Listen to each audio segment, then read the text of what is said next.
తెలంగాణ అస్తిత్వానికి సామాజిక చైతన్యానికి ప్రొఫెసర్ కేశవరావు జాదవ్ గద్దర్ జీవితాలు త్యాగం చేశారని ప్రముఖ కవి గీత రచయిత సుద్దాల అశోక్ తేజ అన్నారు. సమాజానికి అవసరమైన ప్రతిసారి వారు ఉద్యమాలను నడిపించారని చెప్పారు. తెలుగు విశ్వవిద్యాలయంలో ఉద్యమకారుల జయంతి వేడుకలను ఘనంగా నిర్వహించారు. ఆ వైతాళికలను వారి భావజాలాన్ని ముందు తరాలకు తీసుకెళ్తామని అంటున్న అశోక్ తేజతో political bureau chief Srinivas face to face.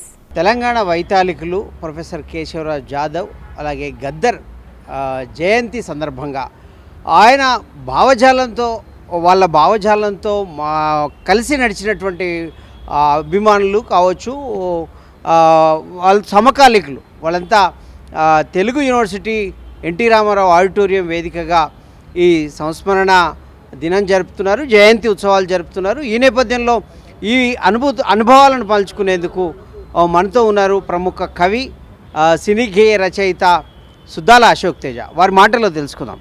చెప్పండి అశోక్ తేజ గారు, మీరు ఒక కవిగా, సామాజిక ఉద్యమ నేపథ్యం ఉన్న వ్యక్తిగా ఈ గద్దర్ అలాగే ప్రొఫెసర్ జాదవ్ గారు వాళ్ళతో ఉన్న అనుబంధం ఏంటి?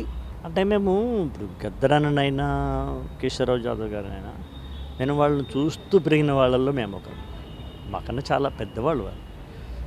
కేశవరావు జాదవ్ గారు అయితే 38-40లో పుట్టిన ఆయన కేశవరావు జాదవ్ గురించి గుర్తు చేసుకోవాలంటే జీవితమంతా ఆందోళనే, జీవితమంతా సంఘర్షణే.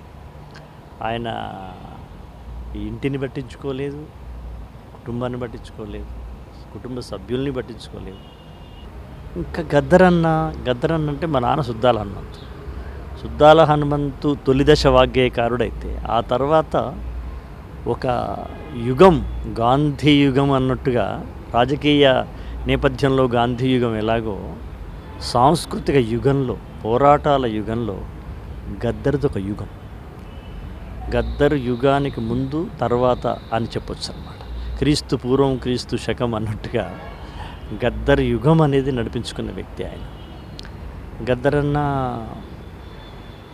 తెలంగాణ ప్రజా సాంస్కృతిక రూపానికి ఆయన ఒక నిలువెత్తు సంతకం. ఆయన ప్రభావం పడని వాళ్ళు ఎవరూ లేరు. ఏదైనా కూడా మనం అమరులను స్మరించుకోవడం కానీ, మనకన్నా పూర్వీకులను స్మరించుకోవడం వల్ల అది ముందు తరాలకు స్ఫూర్తి, ఇప్పుడు స్మరించుకుంటున్న వాళ్ళకు కూడా నిత్య స్ఫూర్తిగా ఉంటుంది. వాళ్ళకి దండం పెట్టుకుందామని వచ్చాం. Thank you. అంటే గత 10 ఏళ్ల పాటు వీళ్ళ స్మరణ అనేది చాలా తగ్గిపోయింది. ప్రభుత్వం అధికారికంగా ఏం కార్యక్రమాలు చేసినట్లు లేదు. ఇక ముందు ఏమైనా ప్రభుత్వాల తరఫున ఆశిస్తారా? అధికారికంగా వాళ్ళు చేస్తారని వాళ్ళు బతుకున్నప్పుడు ఆలోచించలేదు, వాళ్ళు ఎప్పుడు వాళ్ళు అది కోరుకోలేదు. అది ప్రభుత్వాలు చేయకుంటే ఏమి, ప్రజలైతే చేయకుండా ఊకోరు కదా. వాళ్ళు బతుకున్నప్పుడైనా వాళ్ళతోటే ఉన్నారు. ఇప్పుడు చనిపోయిన తర్వాత కూడా వాళ్ళని గుర్తు చేసుకుంటున్నాం. ప్రభుత్వాల సంగతి మనం ఇప్పుడు చెప్తాం. ఈ కొత్త ప్రభుత్వం మననే వచ్చింది కదా, చూద్దాం. ఇది మొత్తం మీద తెలంగాణ వైతాళికుల విషయంలో సమాజం ఎన్నడూ మర్చిపోదు.